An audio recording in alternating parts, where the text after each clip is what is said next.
الله من الشيطان الرجيم. بسم الله الرحمن الرحيم. وعباد الرحمن الذين يمشون على الأرض هونا وإذا خاطبهم الجاهلون قالوا سلاما والذين يبيتون لربهم سجدا وقياما. صدق الله مولانا العظيم. والصلاة والسلام عليك يا سيدي يا رسول الله. والصلاة والسلام عليك يا سيدي يا حبيب الله. والصلاة والسلام عليك يا سيدي يا شفيع المذنبين وعلى آلك وأصحابك يا سيدي يا رحمة للعالمين.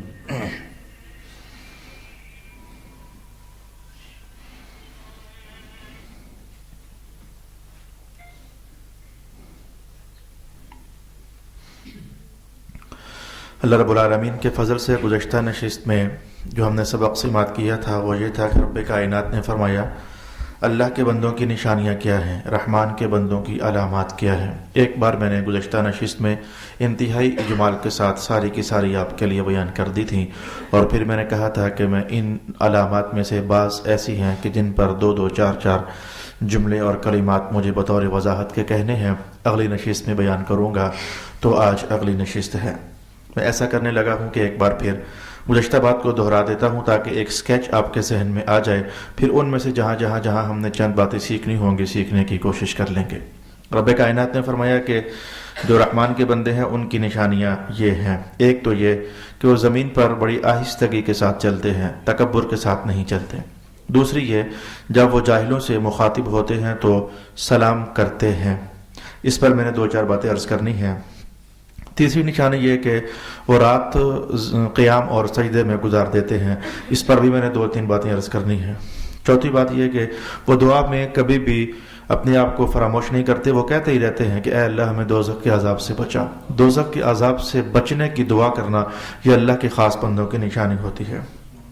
پانچویں بات یہ کہ وہ خرچ کرنے میں کبھی فضول خرچی بھی نہیں کرتے اور بخل بھی نہیں کرتے، بلکہ درمیان چلتے ہیں۔ میں اس پر بھی 2-4 باتیں عرض کرنا چاہوں گا۔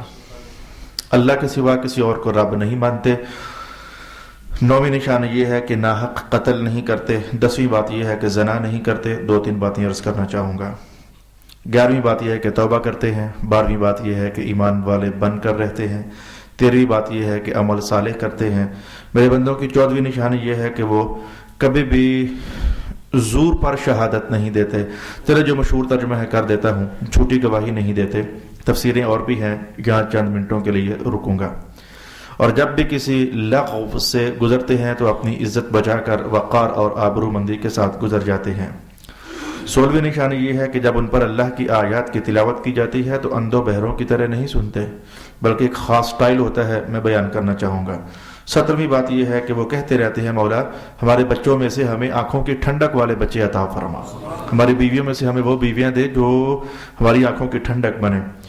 اور 18ویں بات یہ ہے کہ وہ کہتے ہیں کہ رب ہمیں متقین کا امام بنا۔ وہ صرف متقی بننے پر نہیں بلکہ وہ اس سے اگلے درجے میں بڑھنے کے لیے اللہ تعالیٰ کی حضور رحمت کی تلاش اور جستجو جاری رکھتے ہیں۔ یہ 18 نشانیاں سننے کے بعد اجمال سے میں نے پھر آپ کے سامنے سبق کہہ دیا۔ اللہ تعالیٰ کرے کہ ہم میں سے کوئی ایسا نکلے جس میں اللہ نے یہ ساری خوبیاں رکھی ہوئی ہوں۔ اللہ کے دربار میں کوئی کمی نہیں ہے۔ اللہ چاہے تو ہم ساروں کو یہ ساری عنایات کر دے، اور اللہ چاہے تو امتحان ہے، آزمائش میں ہم کھڑے تو ہیں، ہمیں کوشش کرنی ہے، طلب کرنی ہے۔ اللہ تعالیٰ جو جتنا طالب ہوگا اللہ اس کو اتنی ہی زیادہ اپنی بندہ ہونے والی خوبیاں عطا فرمائے گا۔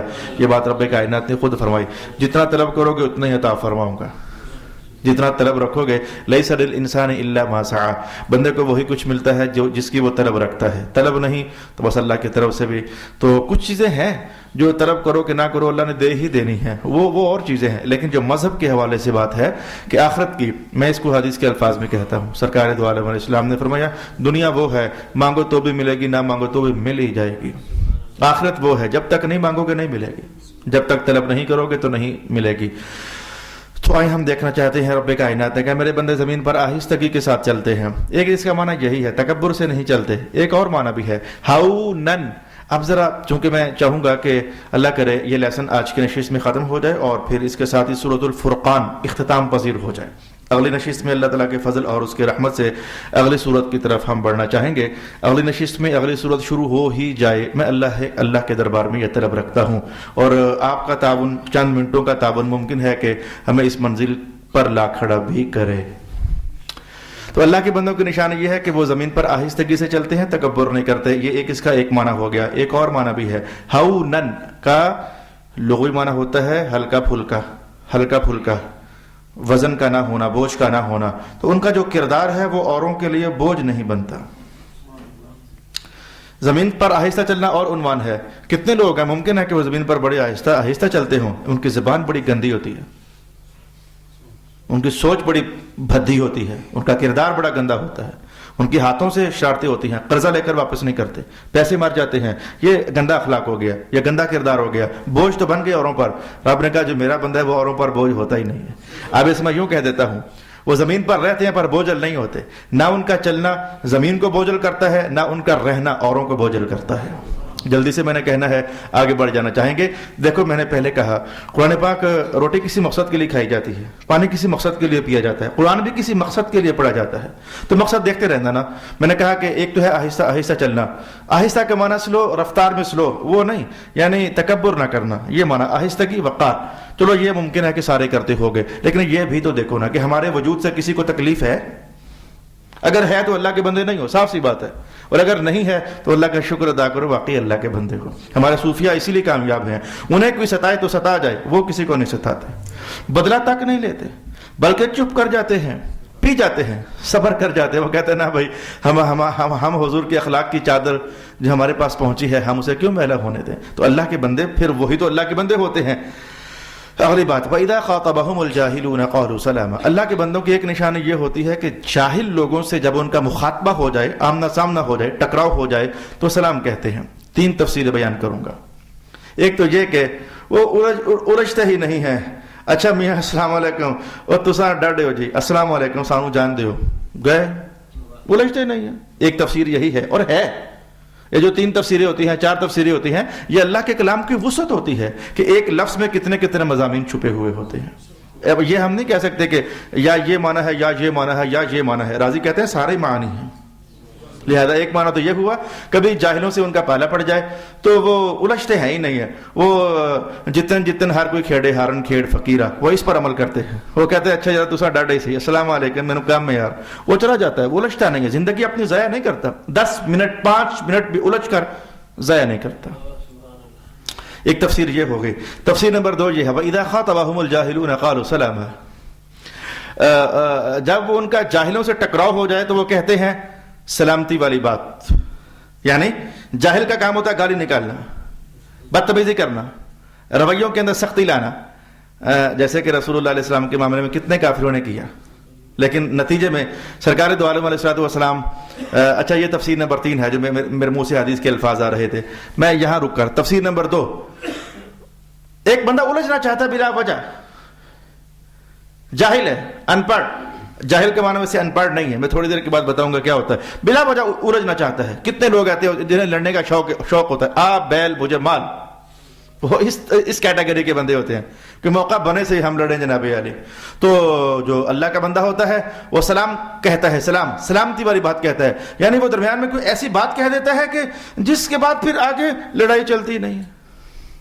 بھائی مثلاً میرے سامنے صاحب بیٹھے اور بات پر میرے سامنے الجھنا چاہیں، اور جیسے اسکولوں کے اندر آؤ، میں بتاؤں آپ کو کدھر کی کہانی مجھے یاد آ گئی. کچھ لڑکے ہوتے ہیں لڑاکے، ان کا دل ہوتا ہے ایسے لڑنے کے لیے. اچھا وہ جس سے لڑنا چاہیں گے ان کے پاس آئیں گے. میں آپ کو چونکہ لاہور کا ہوں تو پنجابی کے اندر کہوں گا، لاہور کی بات پھر لاہور کی ہے نا، پنجابی کے اندر کہوں گا. اچھا وہ کہیں گے پاس آ کے کھڑے ہو جائیں گے، کی ہوئے؟ وہ کہتے ہیں کیا ہے؟ کہتا کی ہوئے؟ بڑا تو آج کل آکڑ کے چلنا ہے. یا یہاں سے بات شروع کی اور ایسے کرتے وہ کدھر کے کدھر لے گئے. اب میں وہ پوری کہانی نہیں سناتا، مکالمہ ہوتا ہے پورا. وہ بھی آگے سے کہتا ہے کی ہوئے، تینوں کی ہوئے. وہ ایسے کہتے ہیں تو کرتے بات آگے بڑھا کر وہ الجھ جاتے، لڑتے ہیں. لیکن اللہ کے بندے کی نشانی، کوئی آ کر کہے نا کی ہے تینوں ہے، وہ کہتا ہے بھائی جی کچھ بھی نہیں جی، بات ختم ہو گئی. وہ سلامتی والی بات کہہ کر وہ لڑائی کو ٹھنڈا کر دیتا ہے. اور بھائی جی تمہیں مغالطہ لگے ایسا کمزور توڑنا لڑ سکنے کوئی ایسی بات کہہ کر کے ماحول کو ٹھنڈا کر دیتا ہے. یہ تفسیر کا پہلو نمبر 2 ہوا. قالوا سلاما.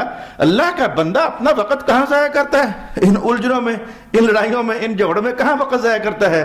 کئیوں کے پاس ہوتا ہے وقت ضائع کرنے کے لیے. یقین جان لو میرا جملہ کسی کو ناراض نہ کر دے، ان کے پاس محرابوں کے اندر کھڑے ہو کر وقت ضائع کرنے کے لیے ہوتا ہے. ایسے ہی اس کو ادھیڑ کے رکھ دیا، اس کی پگڑی اچھال کے رکھ دی، اس کو زہریلا کر دیا، اس کو ایسا کر دیا. اللہ پاک ان کو بھی خیر سے نوازے، اللہ پاک ان کو بھی برکت سے نوازے. خیر کی دعا تو ہر مسلمان کے لیے کرنی چاہیے. اچھا 2 تفسیریں ہوئیں. تیسری تفسیر یہ ہے کہ دیکھو جب آپ مجھے گالی نکالو گے آپ گناہ گار ہو گئے، اگر میں نکالوں گا میں بھی گناہ گار ہو گیا. تفسیر نمبر 3 تیار ہو گئی. اگر آپ مجھے گالی نکالو گے آپ گناہ گار ہو گئے، اور میں اگر گالی نکالوں گا میں بھی گناہ گار ہو گیا، اور میں اگر گالی نہیں نکالوں گا تو گناہوں سے سلامتی پا گیا. تو یہی تفسیر ہے. جب وہ کبھی جاہل سے مخاطب ہو جائیں تو وہ بھلے برا بھلا کہہ کر گناہ کر لیتا ہے، لیکن یہ اللہ کا جو بندہ ہوتا ہے یہ ایسی بات نہیں کرتا جس سے یہ گناہوں میں آلودہ ہو جائے، بلکہ یہ ایسی بات کرتا ہے کہ میں گناہوں سے سلامت رہ ہی جاؤں. قالوا سلاما. یہ سلامتی والی بات کرتا ہے، یعنی گناہوں سے سالم رہنے والی بات کرتا ہے. بھائی یہ 3 تفسیر مجھے کہنے کی بات. آگے اگلی بات کیا تھی جہاں میں نے 2-4 باتیں کرنے کے لیے رکنا تھا. اللہ کے بندے تو رات گزار دیتے ہیں قیام میں. کچھ تو واقعی ایسے ہوتے ہیں یعنی ان کی بس نیند سنت پورا کرنے کے لیے ہوتی ہے، بس بستر پر لیٹے اور بس 10 منٹ، آدھا گھنٹہ، پونا گھنٹہ، 2 گھنٹے، بس قلیل ترین ان کی نیند ہوتی ہے، اور باقی ساری رات وہ اللہ کی بندگی میں گزار دیتے ہیں. میں کہوں گا کہ اس سلسلے میں میں جنت کی سردار کی بات کیوں نہ کہہ دوں آپ کے سامنے، کیوں نہ کہوں حضور کے گھرانے پاک کی بات میں کیوں نہ کہوں کہ سجدے میں سر رکھیں.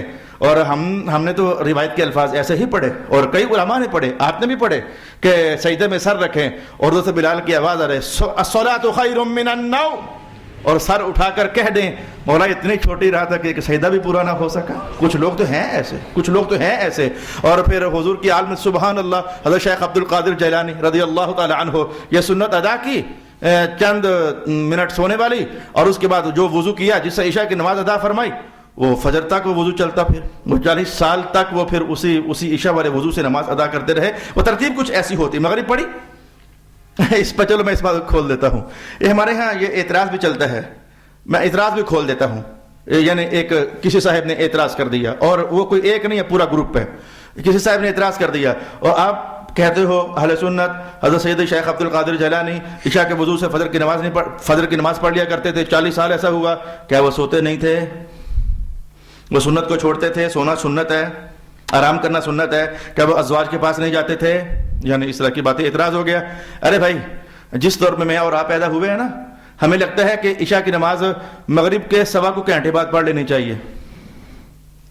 ہم اس دور کے لوگ ہیں، عشاء جب سے پیدا ہوئے ایسا ہی دیکھ رہے ہیں. مغرب کی نماز ہوئی 1.25 گھنٹے بعد، 1.5 گھنٹے بعد عشاء کی نماز ہو گئی، اس کے بعد سونے کا نظام ہے.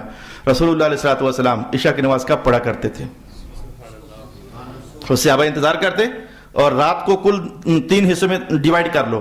مثلا 9 گھنٹوں کی رات ہے، 3 گھنٹے گزر جائیں، مغرب کی نماز کو 3 گھنٹے لگ بھگ گزر جائیں، تو وہ تو اب سے بھی گھنٹہ بعد جا کر ٹائم ہوتا ہے. یعنی سمجھو کہ ابھی 9:15 ہونے والے ہیں تو 9:45 بجے جا کر وہ ٹائم 9:10 10:30 10 کوئی ایسا ٹائم بنتا ہے. میں نے ایگزیکٹلی ڈیوائیڈ نہیں کیا، تو وہ سمجھو کہ 10-11 بجے کا ٹائم بنتا ہے جب حضور نماز عشاء ادا فرمایا کرتے تھے. اور فرمایا کرتے تھے کہ امت مشقت میں ڈل جائے گی، اگر اس کے مشقت میں ڈلنے کا ڈر نہ ہوتا تو میں کہتا کہ پڑھا ہی اب کرو. تو سید شیخ عبد القادر جیلانی عرض کر رہے تھے حضور آپ کا یہ بیٹا نہیں مشقت میں ڈلے گا، مجموعی امت کی بات آپ نے کی ہے نا، آپ کا یہ بیٹا حاضر ہے، جب آپ چاہو گے میں تبھی ادا فرماؤں گا. مغرب کی نماز ادا فرما لیتے، 2-4 نوالے جو لینے ہوتے لیتے، بستر پر لیٹ جاتے تھوڑی دیر کے لیے، پھر اٹھتے تازہ دم ہوتے، اور ادھر سے وہ ٹائم ہو چکا ہوتا. جب رسول اللہ علیہ الصلوۃ والسلام نے فرمایا تھا کہ اب عشاء کی نماز پڑھنی ہے، تو پھر وہ عشاء کی نماز کے لیے اٹھ چکے ہوتے، عشاء کی نماز پڑھتے، پھر مصلی تھا، جناب عبد القادر جیلانی تھے، اور تہجد کا وقت تھا، اور سویر تک نظام چلتا رہتا تھا. وہ ترتیب کچھ اس طریقے سے ہوتی تھی. وہ جو سونے کا ڈیوریشن تھوڑا سا ہوتا تھا، اسی میں جو تھا لیٹنا تھا یا ازواج تھے یا جو بھی تھا، وہ اسی دورانی کے اندر آپ اللہ تعالیٰ کے احکام پورے فرما لیا کرتے تھے. تو کچھ لوگ تو واقعی ایسا ہوتے ہیں کہ رات آئی تو انہیں تو انتظار ہوتا ہے کہ وقت آئے، تنہائی چھائے، سونے والے سو جائیں، اور رسول اللہ علیہ وسلم پسند فرماتے تھے، صحابہ جب تشریف فرما ہوتے تھے تو نرم درجے میں کبھی ایسے ہو جاتے اور حضور تشریف لا کر کہتے کہ اس وقت روئے زمین پر نگاہ محمد دیکھ رہی ہے، تمہارے سوا اللہ کی بندگی کی خاطر کوئی بھی نہیں جاگ رہا ہے، اللہ کی محبت کی خاطر کوئی نہیں جاگ رہا ہے، تو سونے والے سو جائیں۔ رات پوے تے بے دردانو نیند پیاری آوے، درد مندانو یاد سجندی ستیوں آن جگاوے۔ کوئی ہوتا ہے بھائی، کوئی ہوتا ہے ایسا کہ جسے یاد سجنگی آ کر اٹھا دیتی ہے۔ ایک معنی تو یہی ہوا، لیکن یہ تو بہت خاص بندے ہوئے اللہ کے، بہت خاص بندے ہوئے اللہ کے۔ کم از کم ہم تو لگتا ہی نہیں ہے کہ وہ ہیں، خیال بھی نہیں گزرتا کہ ہم وہ ہیں۔ ہمارے لیے حضرت امام جعفر صادق رضی اللہ تعالیٰ عنہ کا وہ فتویٰ شریف ہے جو آپ نے اس حدیث کو سامنے رکھتے ہوئے کہا عشاء کی نماز بھی جماعت سے پڑھا کرو، فجر کی نماز بھی جماعت سے پڑھا کرو، بھلے درمیان میں سو بھی گئے نا، اللہ کے ہاں لکھا ہوگا یہ بندہ ساری رات اللہ کی عبادت کرتا رہا ہے۔ اچھا، پھر میں نے اگلی بات پر رکنا تھا، والذین اذا انفقوا لم یسرفوا ولم یقتروا وکان بین ذلک قواما۔ رسول اللہ علیہ السلام نے فرمایا، قرآن پاک نے کہا کہ جو اللہ کے بندے ہیں جب وہ خرچ کرتے ہیں تو اسراف نہیں کرتے، جب وہ خرچ کرتے ہیں تو قطر بھی نہیں کرتے، بلکہ معتدل رہتے ہیں، میانہ روی اختیار کرتے ہیں۔ جو اس کا مشہور معنی بنتا ہے جو آپ کے ذہنوں میں چھایا ہوا ہے، پہلے میں وہ بیان کر دیتا ہوں اور پھر کچھ اور بھی بیان کر دوں گا۔ ہمارے ذہنوں میں خرچ کرنے کی کہانی کا تعلق پیسے کے ساتھ ہوتا ہے، پیسہ خرچ کیا جاتا ہے، کمائی کا تعلق پیسے کے ساتھ ہوتا ہے، خرچ کرنے کا تعلق پیسے کے ساتھ ہوتا ہے، سخاوت کا تعلق پیسے کے ساتھ ہوتا ہے، کنجوسی کا تعلق پیسے کے ساتھ ہوتا ہے۔ ہم جس ماحول میں ہیں وہاں کچھ آوازیں اسی طرح کی ہم نے پائیں، تو سن لیں۔ رب کائنات نے کہا جو میرا بندہ ہے چلو پیسہ ہی خرچ کرے، اس کا پیسہ اسراف میں نہیں جاتا، اس کا پیسہ کبھی اسراف میں نہیں جاتا۔ اسراف کیا ہے؟ امام سیوطی فرماتے ہیں النفقۃ فی معصیۃ اللہ۔ اسراف کا ترجمہ یہ ہوتا ہے جو پیسہ اللہ کی نافرمانی میں لگے اسے اسراف کہتے ہیں۔ آپ اس کا ترجمہ کرتے ہو فضول خرچی، تو میرا خیال ہے کہ فضول خرچی کا بہترین معنی وہی ہے جو محدثین نے کہا کہ اللہ کی نافرمانی میں جو خرچ کیا ہے وہی تو فضول ہے جو خرچ کیا ہے۔ فضول خرچی کا معنی آپ کو جاننا چاہیے، وہی تو فضول ہے جو آپ نے خرچ کر دیا ہے۔ اللہ کی نافرمانی میں خرچ کرنا تو عنوان واضح ہو گیا، میرے بندے کا پیسہ میری نافرمانی میں نہیں لگتا بلکہ میری راہوں میں لگتا ہے، معنی سمجھ آ جانا چاہیے۔ اور اللہ کی راہ صرف مسجد کو دینا نہیں ہوتا، اللہ کی راہ صرف مدرسے کو دینا نہیں ہوتا، اللہ کی راہ صرف غریب کو دینا ہی نہیں ہوتا۔ رسول پاک علیہ السلام نے یہاں سے بات شروع فرمائی۔ ایک صحابی، حضور بہترین درہم کون سا؟ فرمایا جو تو اپنے اوپر خرچ کرے۔ اور پھر کون سا؟ میں جو اپنے بچوں پر خرچ کرے، وغیرہ وغیرہ۔ تو اپنے بیوی بچوں کے منہ میں لقمہ ڈالنا یہ بھی اللہ کے راستے میں خرچ کرنا ہے، کیونکہ یہ جو پال رہے ہو تمہارے بیوی بچے یہ بعد میں ہیں، اللہ کی مخلوق یہ پہلے ہیں۔ تو تم دکھنے میں اپنے بیوی بچوں کو کھلا رہے ہوتے ہو، اصل میں اللہ کے کنبے کو کھلا رہے ہوتے ہو۔ اور یہ جو اللہ کا کنبہ لفظ میں نے بولا ہے یہ میں نے کب بولا ہے؟ رسول پاک علیہ الصلوۃ والسلام نے فرمایا ہے الخلق عیال اللہ، یہ ساری خلق، یہ ساری مخلوق اللہ کا کنبہ ہے، جو ان کے ساتھ پیار کرے گا اللہ اس کے ساتھ پیار کرے گا۔ تو ہماری بیوی ہماری بات میں ہے، اللہ کا کنبے کا فرد پہلے ہے۔ ہمارے بچے بات میں ہے، اللہ کے کنبے کا فرد پہلے ہے۔ ساری مخلوق اللہ کا کنبہ ہے، تو لہذا ان کو جو کھلا رہے ہو سمجھو اللہ کے کنبے کو کھلا رہے ہو، تو اللہ کے راستے ہی میں دے رہے ہو نا۔ یہ فقیر کو دینا بھی تو اللہ کے کنبے ہی کو دینا ہے، اللہ کے کنبے ہی کو تو دینا ہے۔ لہذا میں نے ایک تو یہ کہنا چاہا کہ اللہ کے بندے کا پیسہ کبھی گناہ میں نہیں لگتا، وہ ہمیشہ اللہ کی راہ میں لگاتا ہے، اسے پتا جس نے دیا اسی کی راہ میں لگانا چاہیے۔ ایک تو یہ بات فوراً ہمیں سمجھ آ جانی چاہیے، اللہ کی نافرمانی میں نہیں لگتا، اللہ کی راہ میں لگتا ہے، اللہ کی نافرمانی میں نہیں لگتا۔ صلی اللہ علیہ حبیبہ محمد وآلہ وصحبہ اجمعین۔ بلکہ اللہ تعالیٰ کی بھی کیا شان ہے، حضور جو بولتے ہیں وہ اللہ کے فرمانے پر بولتے ہیں۔ رب کائنات نے اپنے بندوں کو یہ بھی گر بتایا کہ میری راہ میں بھی دینا ہو تو ذرا یوں دینا، میری راہ میں بھی دینا ہو تو ذرا یوں دینا۔ اور یہ قانون ساری امت کے لیے ہے۔ زاہدوں کا درجہ الگ ہوتا ہے، انہیں الگ کر دو، وہ ویسے لاکھوں میں چند ہوتے ہیں، زاہدین جو ہیں لاکھوں میں چند ہوتے ہیں، ان کی تو میں بحث ہی نہیں کرتا۔ اور مفسرین نے کہا کہ اگر ساری دنیا زاہد بن جاتی نا تو شریعت کے بہت سارے احکام ڈسٹرب ہو جاتے، بہت سارے احکام ڈسٹرب ہو جاتے۔ اس لیے ساری دنیا کے لوگ مسلمان زاہد نہیں ہیں، زاہد بس گنے چنے ہوتے ہیں۔ حضور پاک کتنے صحابہ تھے بڑے زاہد ہوں گے، بڑے زاہد ہوں گے، بڑے زاہد ہوں گے، سارے زاہد تھے، لیکن حضور پاک نے اعلان فرمایا کہ جو ابو ذر ہے میری امت کا سب سے بڑا زاہد ہے، ابو ذر میری امت کا سب سے بڑا زاہد ہے۔ تو اچھا واپس آئیے، میں نے کہنا چاہا کہ جو اللہ کے بندے ہیں وہ، اچھا میں نے کہا کہ اللہ تعالیٰ نے اپنے بندوں کو یہ بھی بتایا کہ میرے راستے میں بھی خرچ کرنا ہونا تو ذرا یوں کرنا۔ میرے اللہ کیسے؟ میں پوچھو رسول اللہ سے۔ میرے حضور فرمائے ای صدقۃ افضل یا رسول اللہ، یا رسول اللہ صدقہ دینا ہے تو بہترین صدقہ کیسا ہوگا، کیا دیں تو سب سے بہترین ہوگا؟ الفاظ بڑے پیارے، رسول اللہ علیہ السلام نے فرمایا کہ بہترین صدقہ وہ ہے جب تو دے چکے تو خالی ہاتھ نہ کہیں ہو جائے، تیرے پاس بھی رہنا چاہیے، یہ ہے بہترین صدقہ۔ اللہ کے راستے میں بھی دینا ہو تو یوں نہیں کہ سب کچھ ہی دے دینا۔ اور یار مقام صدیقیت مقام زہد ہے، میں نے پہلے کہا، آپ کہہ سکتے ہو حضرت ابوبکر صدیق نے سارا ہی دے دیا تھا، اس مقام پر ہے کوئی؟ پھر زاہدوں کا عنوان الگ ہے یار، میں پہلے کہہ چکا ہوں، زاہدین چند ایک ہی تو ہوتے ہیں، زاہدوں کا مقام الگ ہے۔ ہم نکھٹو، ہم کدھر جائیں؟ ہمیں رسول اللہ علیہ السلام میں تم ایسا خرچ کرو کہ جب دے چکو تو تمہارے پاس کچھ رہے، یہ نہ ہو کہ آج سارا دے دیا تو کل پھر مانگ رہے ہو۔ تو اللہ کا بندہ لوگوں کے سامنے ہاتھ پھیلائے، اللہ کا بندہ تو پھر نہ ہوا، تو پھر اس لیے بہترین صدقہ جو دینے کے بعد تمہارے پاس کچھ رہے۔ تو میرے بندے خرچ کرنے میں کبھی بخل نہیں کرتے اور اسراف اور قطر نہیں کرتے، قطر نہیں کرتے۔ قطر کا لفظی معنی ہوتا ہے کہ لکڑیوں سے جو دھواں نکلتا ہے، آگ نہیں، آگ کی بحث نہیں، جو دھواں نکلتا ہے اسے قطر کہتے ہیں۔ ایندھن سے نکلنے والا جو دھواں ہے اسے قطر کہتے ہیں۔ وہ کوئی مقصد پورا نہیں کرتا، وہ دھوئیں سے نہ چاہ پکتی ہے، نہ روٹی پکتی ہے، نہ سالن پکتا ہے، انڈا بھی نہیں پکتا، اس دھوئیں سے انڈا بھی نہیں پکتا، یعنی اتنا خرچ کرنا کہ مقصد ہی پورا نہ ہو، اسی کو ہمارے ہاں بخل کہتے ہیں۔ اسی کا ترجمہ ہمارے ہاں بخل کے ساتھ کیا جاتا ہے۔ تو رب کائنات کا میرا بندہ، اسے میں نے دیا ہے، وَأَمَّا بِنِعْمَةِ رَبِّكَ فَحَدِّثْ، اور پھر کہا بھی ہے جو نعمت اللہ دے وہ تجھ پر نظر بھی آنی چاہیے، جو اللہ کھانے کے لیے دے وہ تجھے تو کھاتا نظر بھی تو آئے نا، تو اللہ خوش ہوتا ہے۔ میں نے بندے کو دیا ہے تو بندہ پہن بھی تو رہا ہے نا، میں نے بندے کو دیا ہے تو بندہ کھا بھی تو رہا ہے نا، میں نے بندے کو دیا ہے تو بندہ استعمال کر بھی تو رہا ہے نا، اللہ خوش ہوتا ہے۔ تو میرا بندہ خرچ کرنے میں کبھی بخل نہیں کرتا، یعنی اس کی جب ضرورت بن جائے تو وہ اپنی ضرورت پر اپنا ہی پیسہ خرچ نہ کرے، نہیں، میرا بندہ ایسا نہیں ہوتا، وہ کرتا ہے۔ اللہ کے بہت بڑے بندے کی بات سنو، اتنا بڑا بندہ کہ میرے حضور بھی فرمایا کرتے تھے یہ بہت بڑا بندہ ہے، میرے مولا علی رضی اللہ تعالی عنہ۔ ایک بار آپ نے تلوار بیچی تو لفظ اتنا پیارا نہیں ہے، یہ چونکہ ہمارے ماحول کا لفظ ہے نا تو اس لیے اتنا پیارا نہیں ہے، لیکن مقصد ادا ہو جاتا ہے، چلو میں بولتا ہی نہیں، جو پیارا نہیں بولتا ہی نہیں۔ وہ تلوار بیچی تو کسی نے دیکھ لیا اور کہا کہ بابا علی آپ نے تلوار بیچ دی، سید الشجاعین ہیں، بہادروں کے سردار، اور تلوار بیچ دی، اور تلوار جو ہے یہ تو بہادروں کا زیور ہوتا ہے۔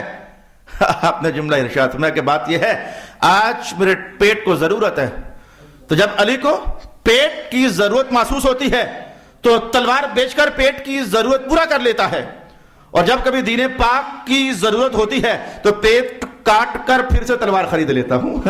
یہ تو وہ جو ضرورت بنتی ہے اسے پورا کرتا ہے، اپنی ذاتی ضرورتیں ہونے کے باوجود ادھوری نہیں رہنے دیتا ہے۔ اللہ کا بہت بڑا بندہ، دین کو ضرورت ہو پھر پیٹ کی بھوک کاٹ لیتا ہوں، اور پیٹ کو ضرورت ہو اور تلوار کا موقع نہ ہو تلوار بیچ کر پیٹ کی بھوک پوری کر لیتا ہوں۔ میں نے کہا اللہ کا بندہ، اللہ نے جو دیا ہے تو پھر وہ اپنی ضرورتوں پر خرچ کرتا ہے، بخل نہیں کرتا، کنجوسی نہیں کرتا۔ بخل یہ ہوتا ہے کہ جتنا خرچ کرنا چاہیے تھا بندے نے نہیں کیا، گھر کے 7 بندے ہیں، کلو سبزی چاہیے، اس نے آدھا کلو پکا لی، یہ بخل ہوگا۔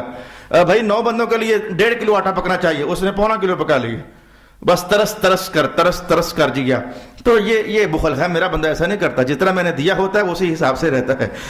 جو وَكَانَ بَيْنَ ذَلِكَ قَوَامًا، وہ تو اس کے درمیان رہتا ہے، وہ تو اس کے درمیان رہتا ہے۔ ایک حدیث کا عجیب المضمون جملہ بتاؤں، عجیب المضمون جملہ، یہ مالدار کھڑا ہے اس کو حضور نے فرمایا، اور یہ غریب کھڑا ہے اس کو حضور نے فرمایا، یہ دونوں بندے آپ کے سامنے، یہ مالدار ہے اور یہ غریب ہے۔ تو یہ جو مالدار ہے نا، مالدار، اس کے بارے میں جملہ یہ ہے، فضول خرچی کرنے والا کبھی مالدار نہیں رہ سکتا۔ مانا سمجھ آ گیا ہوگا، فضول خرچی کرنے والا کروڑوں پتی بھی ہونا کبھی مالدار نہیں رہ سکتا، اور جو فضول خرچی نہیں کرتا وہ کبھی غریب نہیں رہ سکتا۔ یہ رسول اللہ علیہ السلام نے معتدل کلام کیا۔ مجھے ایک صاحب کا قول یاد آ گیا آج، کسی نے پوچھا کہ بابا غریب اور امیر کون ہوتا ہے؟ اس نے کہا جس کے خرچے آمدن سے زیادہ ہوں وہ غریب ہے، اور جس کی آمدن خرچوں سے زیادہ ہو وہ امیر ہے۔ یہ بعض اوقات چھوٹے چھوٹے جملے ہوتے ہیں، ذائقے دار ہوتے ہیں، بڑے نمکین ہوتے ہیں، پیارے ہوتے ہیں، دل کے اندر اترنے والے ہوتے ہیں۔ تو رسول اللہ علیہ الصلوۃ والسلام کے اسی کلام پاک سے لگتا ہے کہ یہ کشیدہ ہوا ہے، لگتا ہے ایسے ہے کہ حضور کسی کلام پاک سے یہ کشیدہ ہوا ہے. جس کی ضرورت آمدن سے زیادہ وہ بہت غریب آدمی ہے، اور جس کی آمدن ضرورتوں سے زیادہ بہت امیر آدمی ہے. تو رب کائنات دیکھا وہ درمیان ہوتا ہے، نہ تو بہت اچھا یہ مانا تو وہ اس پر کہیں بہت زیادہ وقت نہ لگ جائے، یہ مانا تو وہ ہوا جو ہم سمجھتے ہیں کہ اللہ تعالیٰ فرما رہا ہے میرا بندہ کبھی خرچ کرنے میں بخل نہیں کرتا، اسراف نہیں کرتا، وہ جو پیسہ مراد ہے. چلو یہ تو آپ نے سمجھ لیا، لیکن رب کائنات نے پہلے سے بارے میں یہ وضاحت فرمائی ہوئی ہے کہ لوگوں دھیان کرو، لوگوں تم لوگ صرف پیسے ہی خرچ نہیں کرتے ہو، تم لوگ صرف پیسے خرچ نہیں کرتے ہو، میں آپ کی توجہ لگاتا ہوں، تم لوگ صرف پیسے خرچ نہیں کرتے ہو، مما رزقناہم ينفقون، ہم نے جو کچھ بھی لوگوں کو دیا ہوا ہے لوگ اسی میں سے خرچ کر رہے ہیں. اللہ نے ہمیں پیسہ دیا ہم پیسہ خرچ کر رہے ہیں، اللہ نے ہمیں عمر دی ہم عمر خرچ کر رہے ہیں، اللہ نے ہمیں جوانی دی ہم جوانی خرچ کر رہے ہیں، اللہ نے ہمیں مال دیا ہم مال خرچ کر رہے ہیں، اللہ نے ہمیں کپڑے دیے ہم کپڑے خرچ کر رہے ہیں، اللہ نے ہمیں رزق دیا ہم رزق خرچ کر رہے ہیں، اللہ نے ہمیں بولنے کی طاقت دی ہم یہ روزانہ خرچ کر رہے ہیں، اللہ نے ہمیں دیکھنے کی قوت عطا فرمائی یہ روزانہ ہم خرچ کر رہے ہیں، اللہ نے کانوں کی سننے کی طاقت عطا فرمائی یہ روزانہ ہم خرچ کر رہے ہیں، اللہ نے ہاتھوں میں زور نصیب کیا ہم روزانہ خرچ کر رہے ہیں. تو خرچ صرف پیسہ نہیں ہوتا، اللہ کی ہر نعمت خرچ ہوتی ہے. پھر عنوان ذرا بہت پھیل نہ گیا. رب کائنات ہے کہ میرا بندہ ہم نے سے جو دیا ہے وہ خرچ کرتا ہے، پر جب بھی خرچ کرتا ہے نافرمانی میں خرچ نہیں کرتا. اس کی نظر کب نافرمانی میں خرچ ہوتی ہے، اس کی زبان کب نافرمانی میں خرچ ہوتی ہے، اس کی طاقت کب نافرمانی میں خرچ ہوتی ہے، اس کے ہاتھ کب نافرمانی میں خرچ ہوتے ہیں، وغیرہ وغیرہ وغیرہ وغیرہ. تو تفسیر کا دوسرا پہلو میں نے آپ کے لیے بیان کر دیا. آگے بڑھنا چاہیں گے. وَلَا يَزْنُونَ، اور وہ زنا نہیں کرتے. اللہ تعالیٰ کرے ایسا ہی ہو کہ ہم زنا نہ کریں، لیکن رسول پاک علیہ الصلوۃ والسلام نے ایک اشارہ ایسا دیا کہ جس میں ہم میں سے اکثر لوگ آلودہ ہیں. ایک ایسا اشارہ دیا کہ اس میں ہم اکثر لوگ آلودہ ہیں. اللہ تعالیٰ ہمیں معاف فرما دے، اور معاف بھی فرما دے اور آئندہ اس کرتوت سے محفوظ بھی فرما دے. آج کل اللہ کے فضل سے جمعۃ المبارک میں بھی سورۃ نور کا عنوان چل رہا ہے. مومنوں سے کہو نگاہیں نیچی رکھ کر چلا کریں. جمعۃ المبارک کی نشست میں عنوان یہ شروع ہو گیا ہے، اور اس کے اندر بڑے دلچسپ عنوانات اور کلام ہے. وہ انشاءاللہ ہم اگلی نشستوں میں کل سے مزید آگے بڑھ جانا چاہیں گے. تو وہ زنا نہیں کرتے. رسول اللہ علیہ السلام میں کچھ لوگ ایسے ہوتے ہیں جن کی نگاہیں زنا کر لیتی ہیں، کچھ لوگ ایسے ہوتے ہیں جن کی زبان زنا کر لیتی ہے، اور پھر کچھ لوگ ایسے ہوتے ہیں جن کی آنکھوں اور زبان کا زنا ان کی شرمگاہوں تک پہنچ جاتا ہے. یہ میں نے حدیث کو اپنے انداز میں آپ کے لیے بیان کر دیا. ان العینین تزنیان، یہاں سے حدیث شروع ہوتی. آنکھیں بھی زنا کرتی ہیں، زبان بھی زنا کرتی ہے، اور پھر شرمگاہ ان کی تصدیق کر دیتی ہے یا تکذیب کر دیتی ہے. اتنے سادے تو آپ نہیں ہو کہ آپ کو سمجھ نہیں آئی ہے. بیگانی بیٹیاں تاڑو گے تو یہ آنکھوں کا زنا تو ہو گیا، اوروں کی بہنوں پر نظر ڈالو گے تو آنکھوں کا زنا تو ہو گیا. اور اللہ رحم کرے، اللہ رحم کرے، اللہ رحم کرے کبھی خلوت نصیب نہ ہو ہمیں کسی عورت کے ساتھ، بیگانی عورت کے ساتھ. ہمیں خلوت کا تعلق ہی کیا بنتا ہے مسلمانوں کو؟ اللہ کرے کبھی ایسا نہ ہو، لیکن کبھی کوئی تکا لگ گیا، کوئی ماحول بن گیا، تو ایسے میں زبان سے کچھ ایسے الفاظ ادا کر دینا جس سے لامحالہ شیطانیت کی طرف دماغ گھوم جائے. تو میرے حضور پاک نے فرمایا یہ زبان کا زنا ہی تو ہے. میں نے ادھر ہی بات ختم کر دینا چاہیے، وگرنہ ہمارے ماحول میں جو چل رہا ہے فونوں کے ذریعے، نیٹ کے ذریعے، چیٹنگ کے ذریعے، پتہ نہیں کیا کیا کے ذریعے، اللہ تعالیٰ ہمارے نوجوانوں کو ہدایت دے دے. اللہ تعالیٰ ہمارے نوجوانوں کو ہدایت عطا فرما دے، اور ان کے باپوں کو پہلے ہدایت عطا فرمائے. میٹرک بچے کی کلیئر نہیں ہو رہی ہے، 6 بار کمپاڑ آ چکی ہے، وہ کون سی تحقیق ہے جو بیٹھ کر پڑھ رہا ہے نیٹ پر؟ باپوں کو بھی سوچنا چاہیے نا، آخر وہ کس دنیا میں رہتے ہیں. 8ویں کے اندر 350 نمبر آیا سارا اس کا. کتنا کو لائق بچہ ہوگا جو نیٹ پر بیٹھ کر کے دنیا جہان کے کونے کھنگار رہا ہے؟ باپوں کو بھی یہ بات سینس میں آنی چاہیے نا. ایک خطیب کہہ سکتا ہے اور ایک داعی الی اللہ اور ایک محراب نشین آواز لگا سکتا ہے. اس کے بعد غور و فکر، عمل، توجہ، یہ اپنے مقدر کی کہانی ہے. صلی اللہ علی حبیبہ محمد وعلی آلہ واصحابہ اجمعین. میں آپ کو اپنا ذاتی تجربہ بتاتا ہوں. میں اس وقت 50-60 بچے پال رہا ہوں. میرے ذاتی نہیں ہیں، یہ جو اسٹوڈنٹس ہوتے ہیں میرے. کیمرے لگے ہوئے ہیں گھر کے اندر، ان کو بیٹھ کر واچ کرتا رہتا ہوں. پھر بھی شیطان ان سے کوئی نہ کوئی شرارت کروا ہی لیتا ہے. آئے دن کوئی نہ کوئی مجھ سے پھینٹی کھاتے ہی رہتے ہیں، آئے دن چڑکیاں کھاتے ہی رہتے ہیں، کوئی نہ کوئی شرارت پھر ان سے شیطان کروا لیتا ہے. پتہ بھی ہے انہیں کہ ہم واچ کیے جا رہے ہیں، استاد ہمیں دیکھ رہا ہے. تو اتنی گہری اور کڑی نگرانی کے باوجود شیطان انوالومنٹ کرتا ہے. تو جن کے باپ کئی مہینے پوچھتا ہی نہیں کہ بیٹا خلوت خانے میں کرتا کیا ہے. آتا کہاں ہے جاتا کہاں ہے، جن کے باپوں کو یہ شعور ہی نہیں ہے کہ یہ بھی چیک کرنا ہوتا ہے، اور چیک کرنا ہوتا ہے حضور سے ثابت ہے۔ حدیث کے الفاظ جلدی سے کہہ دیتا ہوں۔ رسول پاک علیہ السلام نے جناب انس کو بھیجا، پتر ہے کام کر کے آ۔ یہ پتر میں نے خود سے نہیں بولا، جناب انس خود فرماتے تھے میں وہ ہوں۔ ایک پوری حدیث پتہ ہے کیا ہے، پوری سند کے ساتھ، قال علی رسول اللہ صلی اللہ علیہ وسلم یا ابنی، پورے متن کے ساتھ سند یہ ہے۔ جناب انس فرماتے ہیں کہ ایک دن رسول اللہ علیہ السلام نے مجھے فرمایا اے میرے بیٹے، حدیث ختم۔ تو جناب انس کو میرا پتر ہے رسول اللہ علیہ السلام نے خود فرمایا، تو کہا پتر میرا کام ایک فلاں کام کر کے آ۔ تو گئے تو عمر بہت کم تھی، 10ویں 11ویں 12ویں سال میں تھے، تو بچوں کی کھیل کود کو دیکھا تو کھڑے ہو گئے، ٹائم کافی گزر گیا۔ حضور رحمت عالم نے محسوس کیا کہ اب تک انس کو آ جانا چاہیے تھا۔ حضور پیچھے نکل کھڑے ہوئے، جہاں انس کھڑے تھے وہاں جا کر حضور بھی کھڑے ہو گئے۔ بس مخصوص نظر سے دیکھا کہ پتر میں نے اس کام تجھے بھیجا ہے، تو میں نے کہا کہ چیک کرنا یہ رسول اللہ علیہ السلام کی سنت ہے، بچوں کا پیچھا کرنا یہ حضور کی سنت ہے۔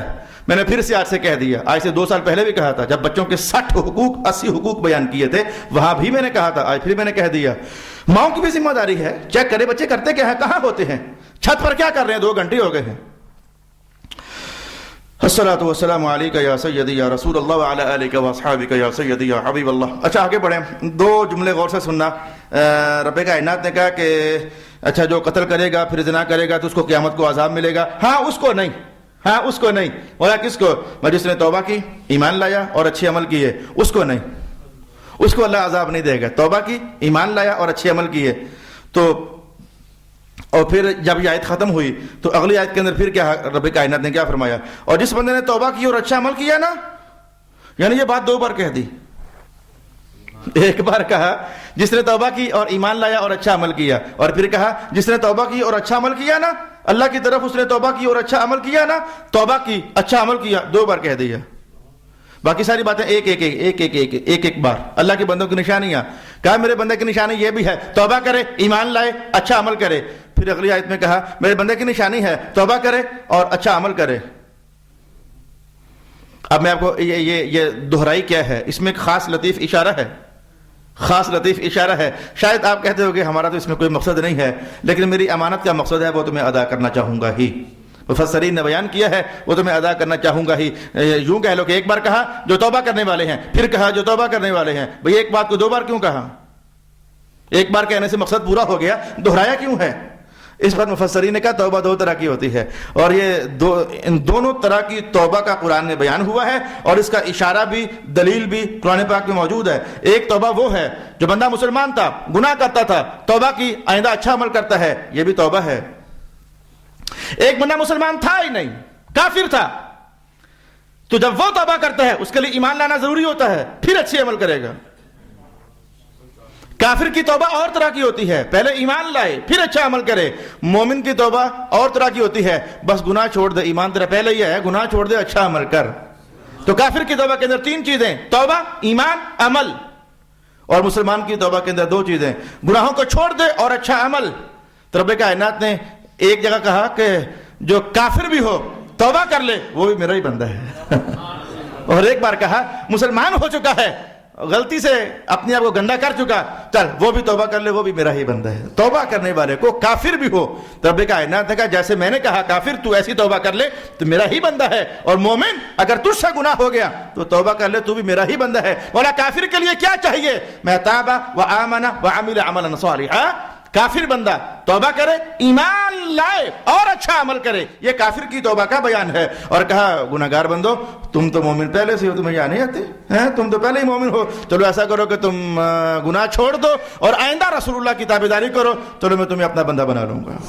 یہ 2 طرح کے لوگوں کا بیان ہوا۔ اب الفاظ میں غور کر لیجئے، الا من تاب وآمن وعمل عملا صالحا، اور دوسرے مقام پر کہا من تاب وعمل صالحا، یہاں آمن کا لفظ نہیں ہے، دوسری مرتبہ جو توبہ کا بیان آیا اس میں آمانا کا لفظ نہیں ہے، وہ دونوں طرح کی توبہ۔ میں کہتا ہوں کہ اب مجھے وہ آیت پڑھنی چاہیے کہ نہیں، اپنے دل سے پوچھ کر بتاؤ مجھے وہ آیت پڑھنی چاہیے کہ نہیں۔ رب کائنات نے کہا یا ایھا الانسان، بلکہ یہ بھی پڑھنی چاہیے کہ نہیں، واللہ یدعو الی الجنہ، او لوگو اللہ تمہیں جنت کی طرف بلا رہا ہے۔ یہ کتنا زبردست اعلان ہے، کافر بھی ہو توبہ کر کے آ رہے اللہ اسے بھی اپنا بندہ بنا لیتا ہے۔ کافر کافر کافر اللہ اسے بھی اپنا بندہ بنا لے گا. جو پہلے ہی سے مومن ہے تو وہ ایمان تو اس کا پہلے ہی ثابت ہے. تھوڑی سی ہمت کرے, چھوڑ دے گناہ یار, چھوڑ دے کرتوت. گناہ دکھتا بڑا چمکدار ہے پر اس کی عمر کم ہی ہوتی ہے. گناہ دکھتا بڑا چمکدار ہے, عمر کم ہوتی ہے, اور نیکی کی بڑی لمبی عمر ہوتی ہے. اس کی تاثیر بہت لمبی ہوتی ہے, اس کی تاثیر بہت زیادہ ہوتی ہے. نیکی کے اندر رب کائنات نے دونوں جہانوں کا نور چھپایا ہوتا ہے, اور گناہ کے اندر دونوں جہانوں کی تاریکی بھری ہوتی ہے, آلودگی پیدا کرتا ہے بندے کے وجود میں. اچھا, یہ بات میں نے کہنی تھی اور میں اگلی بات کہنے لگا ہوں. توبہ کرنا ایک ایسا عنوان ہے کہ رب کائنات اتنا خوش ہوتا ہے کہ میں بتا دیتا ہوں کتنا خوش ہوتا ہے. بڑا زمانہ ہوا, ایک حدیث آپ کو سنائی تھی, آج پھر سنا دیتا ہوں, اور اس کے بعد پھر میں آپ کو قرآن پاک کے یہ الفاظ بھی بتا دوں گا. بڑا زمانہ ہوا, ایک حدیث کے الفاظ بتائے تھے. رسول پاک علیہ الصلوۃ والسلام فرماتے ہیں, یعنی میرے حضور نے یہ بات ایک کہانی کے انداز میں بتائی. کہانی کے انداز میں فرمایا کہ جب بندہ توبہ کرتا ہے تو اللہ اتنا خوش ہوتا ہے جتنا کہ یہاں. حضور کہاں؟ فرمایا جیسے کہ ایک بندہ ہو. میرے حضور کا انداز تھا بات کرنے کا. ایک بندہ ہو تو وہ سفر طے کرنا چاہے, پھر وہ اپنا توشہ, پانی, کھانا شانا ساتھ رکھے. لمبا سفر کرنا تھا اس نے, تو پھر وہ بِأَرْضٍ فُلَاتٍ ریگستانوں میں داخل ہو جائے, بیابانوں میں داخل ہو جائے, دور دراز تک بندہ نہ بندے کا نشان, ایسی جگہ داخل ہو جائے. تو پھر وہ اپنے تھک جائے, پھر اونٹ اس کا بیٹھ جائے, تو پھر وہ بندہ لیٹ جائے تو سو جائے. تو سوئے جب اس کی آنکھ کھلے تو یہ کیا, اس کا اونٹ ہی نہیں ہے, پانی بھی نہیں ہے, کھانا بھی نہیں ہے, سب پتہ نہیں کہاں گیا. تو پھر وہ بندہ کیا کرنے لگ جائے, ڈھونڈنے لگ جائے.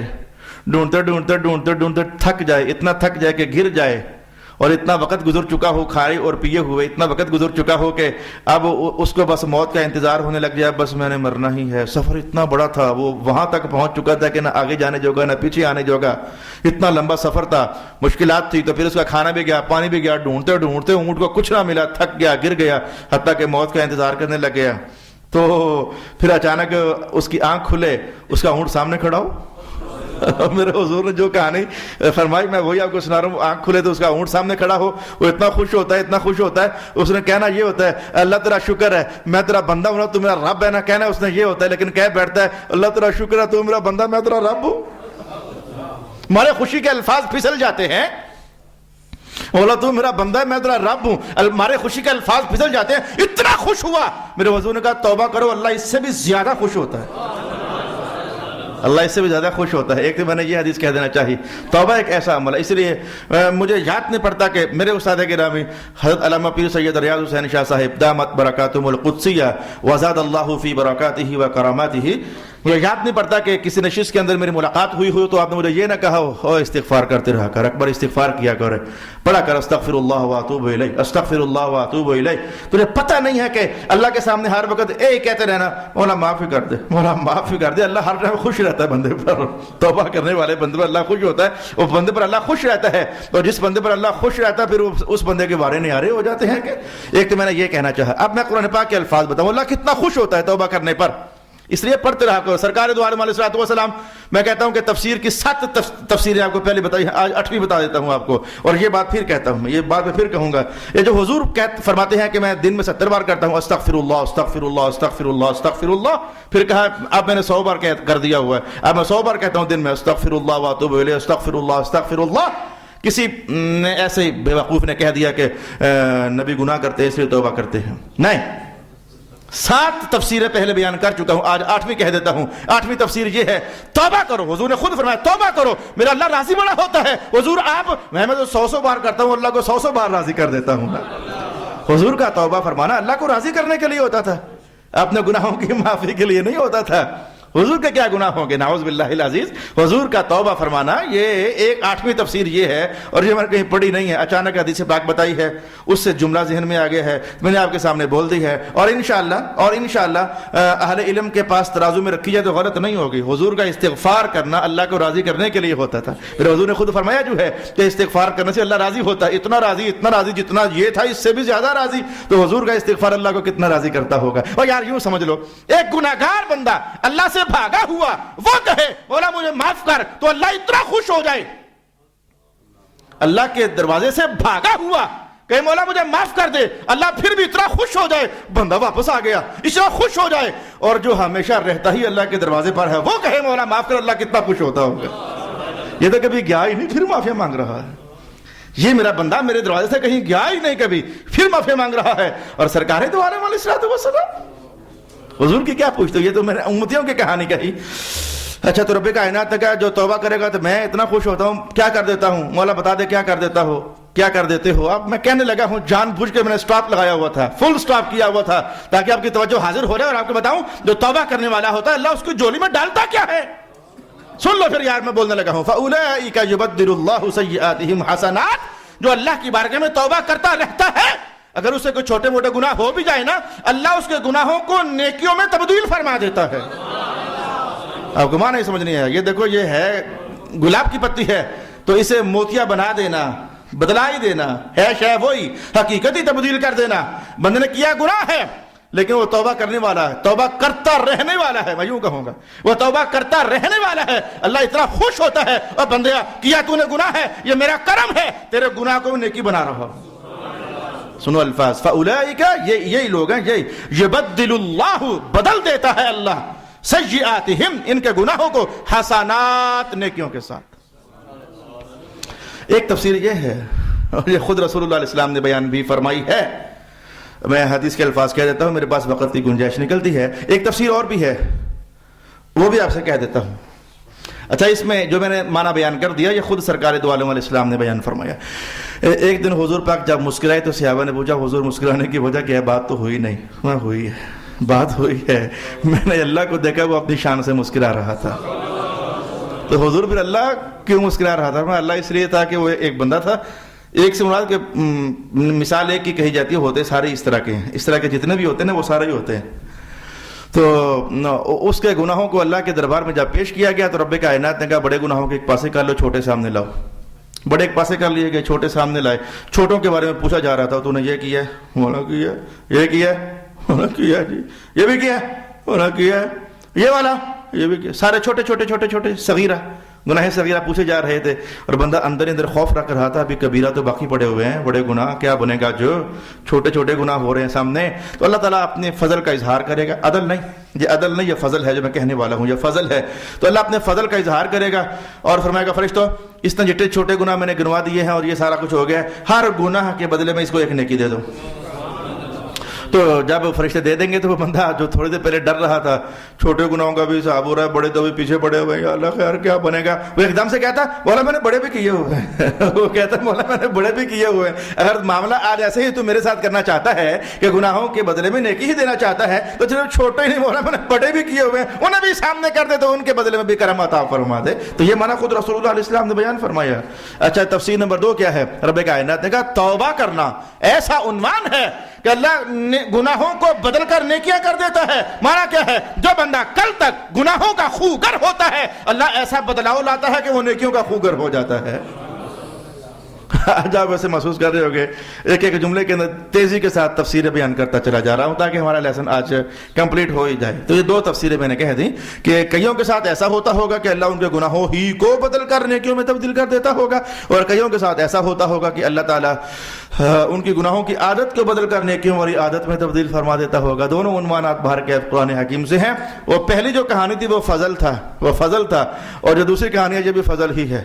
کہہ سکتے ہیں کہ عدل بھی ہے لیکن فضل ہے، کیونکہ اس کی عدل کا تقاضا ہے کہ بندہ توبہ کرے تو پھر آئندہ اللہ اسے خیر کی راہ پر ڈال دے، اس کے ساتھ رحمت کا سلوک فرما دے۔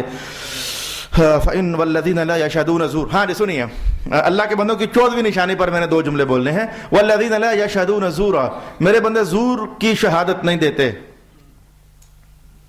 سارے ہی سن لیں لیکن نوجوان خاص کر کے سنیں۔ اس کا ایک معنی تو چلو جو آسان ہے پہلے بھی بیان کیا تھا، جلدی سے بول دیتا ہوں، وہ جھوٹی گواہی نہیں دیتے۔ زور کا معنی باطل گواہی نہیں دیتے۔ بات سمجھ آ گئی؟ اس پر بولنے کی مزید ضرورت نہیں ہے۔ اللہ کے بندے کبھی جھوٹی گواہی نہیں دیتے، سچی بات کہتے ہیں بھلے اپنے کے خلاف کیوں نہ ہو جائے۔ اور 5ویں سپارے نے یہی کہا، سچی گواہی دے دیا کرو بڑے تمہارے اپنوں کے خلاف ہی کیوں نہ ہو جائے۔ یہ 5ویں سپارے کے آخری پاؤ کے اندر یہ بیان ہے، سچی گواہی دے دو بھلے تمہارا اپنا ہی کوئی اس میں پھنستا ہے۔ اس پر بحث نہیں کرتا. اب سنیے, والذین لا یشهدون الزور, اور جب میرا بندہ ہے وہ کبھی زور پر جاتا, یشهدون ایک معنی گواہی دینا, ایک معنی حاضری دینا. یہ جو گواہی ہوتی ہے, میں شاہد ہوں, میں گواہ ہوں جی, اسے گواہ کہتے ہیں اس لیے کہ وہ وہاں حاضر ہوتا ہے. جس کو آپ کہتے ہو یہ بندہ شاہد ہے, یہ گواہ ہے, تو بندہ وہاں حاضر ہوتا ہے. تو شہادت کا معنی حاضری دینا, اور زور کا معنی باطل. تو تفسیر تیار ہو گئی. رب کائنات نے کہا میرا بندہ کبھی باطل جگہ پر, غلط جگہ کی حاضری نہیں دیتا ہے. میں ایک مخصوص پوائنٹ آپ کے سامنے لانا چاہوں گا. جو میرا بندہ ہے وہ کبھی غلط جگہ کی حاضری نہیں دیتا. مسجد کی حاضری دیتا ہے, مدرسے کی حاضری دیتا ہے, محفل ذکر کی حاضری دیتا ہے, محفل قرآن کی حاضری دیتا ہے, محفل میلاد کی حاضری دیتا ہے, چلو محفل 11ویں کی حاضری دیتا ہے, لیکن وہ غلط حاضریاں نہیں دیتا. ایسے نوجوان سن لینا, مجھے اب کہنے میں کیا حرج ہے, جو بہت ہی آزاد خیال ہوتے ہیں, اور کیا فرق پڑتا ہے, سب کی سننی چاہیے. کیا فرق پڑتا ہے, سب کی سننی چاہیے. فرق پڑتا ہے میرے سونے, شاید تمہیں پتہ نہیں اس لیے کہہ رہے ہو کہ کیا فرق پڑتا ہے. فرق پڑتا ہے. رسول اللہ کو برا کہنے والا, حضور کو اچھا کہنے والا, یہ دونوں برابر کیسے ہو سکتے ہیں؟ حضور کے صحابہ کو گالیاں دینے والا, حضور کے صحابہ کو سلامی عقیدت پیش کرنے والا, یہ دونوں برابر کیسے ہو سکتے ہیں؟ حضور کی آل کو سلام پیش کرنے والا, حضور کی آل کو گالیاں دینے والا, یہ دونوں برابر کیسے ہو سکتے ہیں؟ جب یہ دونوں برابر نہیں تو ان کی مجالس بھی تو برابر نہیں. حضور کو سلام پیش کرنے والا اہل جنت کی محفل میں بیٹھا ہوا ہے, حضور کو بغض کی نظر سے گھورنے والا اہل دوزخ کی محفل میں بیٹھا ہوا ہے. کیسے برابر ہو سکتے ہیں؟ سب کی سننی چاہیے نہیں, اچھوں کی سننی چاہیے, گندوں کی نہیں سننی چاہیے. قرآن کہتا ہے. دیکھیں تو یہ کیا کہتے ہیں, اپنا تو نے دیکھ لیا ہے کہ ہم کیا کہتے ہیں. اتنا شوق چڑھ گیا, یعنی میں جملہ بدل دیتا ہوں, دیکھیں تو صحیح بلا زبور میں لکھا کیا ہوا ہے. قرآن پڑھ لیا سونے سارا, جو زبور کے خیال آ گئے تجھے. چلو میں ذرا بڑی سی بات کر دیتا ہوں یار, دیکھیں تو صحیح انجیل میں آخر ہے کیا. تو میرے بھائی, میرے پتر, میرے بڑے بزرگ سیانے دانشور دانا, اپنا قرآن محفوظ کر لیا, پڑھ لیا, کام سارے یاد ہو گیا ہے جو اب تورات پڑھنے کے چکر میں پڑا گیا. دیکھیں سے بڑا انجیل کہتی کیا ہے, یہ میں نے بڑے پیمانے رکھے. اور یہ میں نے نہیں کہا, رسول اللہ علیہ السلام کے دربار میں جناب عمر حاضر ہوئے تھے. یا رسول اللہ, عبداللہ بن سلام جو ہے وہ ترجمہ کرتے ہیں, ٹرانسلیٹ کرتے ہیں, تورات کی ٹرانسلیٹ کرتے ہیں, اچھی لگتی ہے. حضور کا چہرہ جلال سے سرخ ہو گیا. میں کہ آج اگر موسیٰ بھی ہوتے, جن کی کتاب بدلاؤ کے بعد عمر تو سنے تجھے اچھی لگے, آج موسیٰ بھی ہوتے تو اپنی تورات چھوڑ کر میں محمد کا قرآن پڑھتے, اور تو ان کی تورات کے بارے میں. حضور کا چہرہ جلال میں آ گیا. میں کہنا چاہوں گا کہ جب بڑے معاملات میں یہ حال ہے تو آپ نیچے آ جاؤ. ہماری سوسائٹیز, ہماری مجالس, ہمارے مسالک, ہر ایک کے پاس جانا چاہیے. کیوں ہر ایک کے پاس جانا چاہیے؟ ذرا دیکھنے سے یہ کہتے کیا ہے, تو اپنا ذرا دیکھ لیا ہوا ہے. اپنے مسلک کی ہوا کھالی ہوئی ہے ساری, اپنے مسلک کی اونچ نیچ پڑھ لی ہوئی ہے ساری. اگر وہ کچھ اونٹ پٹانگ کرے گا تو پہچان سکے گا. تو میرا خیال ہے کہ مجھے اتنا ہی کہنا چاہیے, کیونکہ میں نے تو آپ کو بتانا ہے کہ بھئی قرآن پاک میں کیا کہا جا رہا ہے. میں آؤ پہلے سپارے میں آپ کو لے کر جاؤں, کہاں سے بات جڑ گئی. رب کائنات نے کہا غیر المغضوب علیہم ولا الضالین, اے لوگو کہو کہ اے اللہ ان لوگوں کا راستہ دے جن پر انعام ہوا, ان کا نہ دے جو مغضوب ہیں غضب والے, اور ان کا بھی نہ دے جو دلے ہیں. ضالین جو دلے ہیں ان کا راستہ ہمیں نہ دے. ضالین کون ہوتے ہیں؟ دورہ تفسیر پڑھاتے ہوئے میرے استاد گرامی حضرت علامہ پیر سید ریاض حسین شاہ صاحب دامت برکاتہم القدسیہ فرمانے لگے ضالین, ضال ضل سے بنا. یہ کیا ہوتا ہے؟ ضل کیا ہوتا ہے؟ پانی لو, گلاس بار یا ٹب پر جتنا مرضی بھر, اس میں چند قطرے دودھ کے ڈال دو, ہو کیا گیا ہے؟ پانی پانی رہا ہی نہیں, اور دودھ بھی دودھ رہا ہی نہیں. پانی پانی نہ رہا, دودھ دودھ نہ رہا, کوئی نئی ہی شے بن گئی اور وہ کچی کچی ہے. تو دودھ پانی میں یوں مل جائے, دودھ دودھ نہ رہے, پانی پانی نہ رہے, کوئی نئی سی شے بن جائے وہ کچی کچی ہو, اسے کہتے ہیں ضل اللبن بالماء. اسے کہتے ہیں ضل اللبن بالماء. دودھ پانی میں مل گیا, نہ پانی پانی رہا نہ دودھ دودھ رہا, کوئی کچی سی شے تیار ہو گئی, اسے کہتے ہیں ضل.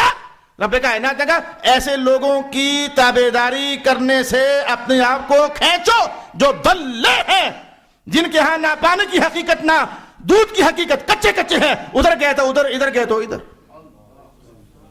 یہ مضمون اپنے مقام پر قرآن حکیم میں ہے, جن کا کوئی ٹھیا ہی نہیں ہے. اور میں کہوں گا بھائی